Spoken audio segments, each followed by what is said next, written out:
চাপিয়ে দিয়েছে ওনার উপরে। ওই গাধাকে বলে দিয়েছে 1টা গ্রাম, 2টো গ্রাম, 3টা গ্রাম, 4টা, 5টা গ্রাম হেঁটে হেঁটে যেতে হবে। আর গাধা যখন যেতে শুরু করেছে, যখন ফার্স্ট গ্রামে গেছে, তখন গাধার মনে বিশাল আনন্দ।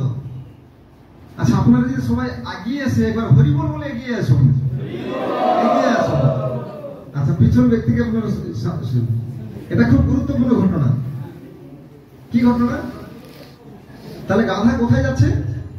5টা গ্রাম যাবে, বিশাল বড় একটা বস্তা পিঠে চাপিয়ে দিয়েছে। যখন প্রথম গ্রামে যাচ্ছে, তো গাধার মনে আনন্দ শেষ সীমা নেই। কেন?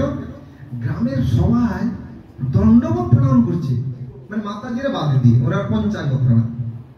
গাধা বলছে বিশাল ব্যাপার, কি ব্যাপার, আজকে তো আমি কোনোদিন হয় না। যখন দ্বিতীয় গ্রামে গেল, আবার সেই ব্যাপার, কেউ কেউ গাধাকে আরো কি করছে, হ্যাঁ, কি গাধা তো বিশাল ব্যাপার। তৃতীয় গ্রামে গেল, বিশাল, মানে আরো, মানে স্বাগত সুস্বাগতম, খোল মৃদঙ্গ করতাম নিয়ে। গাধার তো মানে এই কোটা হয়ে গেছে পুরা, যে বিশাল ব্যাপার, আমাকে এত সম্মান দিচ্ছিস। তারপর চতুর্থ গ্রামে সেই ব্যাপার। যখন পঞ্চম গ্রামে যায়, তখন লাস্টে একটা লোক আসলো, ব্যক্তি ধুতি কুর্তা পরিহিত, বস্তাটা নামিয়ে নিল।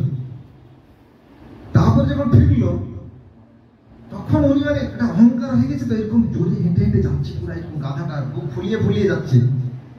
দেখছি কেউ সম্মান করছে না, কি ব্যাপার? তখন লোকের মাঝে গিয়ে দাঁড়িয়ে গেছে। গাধা হচ্ছে কি ব্যাপার, হঠাৎ কি হলো? তো লোকেরা বলছে গাধা আবার আমাদের সামনে, কে লাঠি মেরেছে, কেউ ঢিল মেরেছে, কি ব্যাপার? যত গ্রামে যাচ্ছে এরকম পরিস্থিতি সব।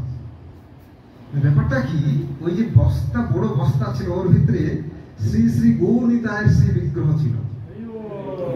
ওই জন্য সবাই কাকে প্রণাম করছিল?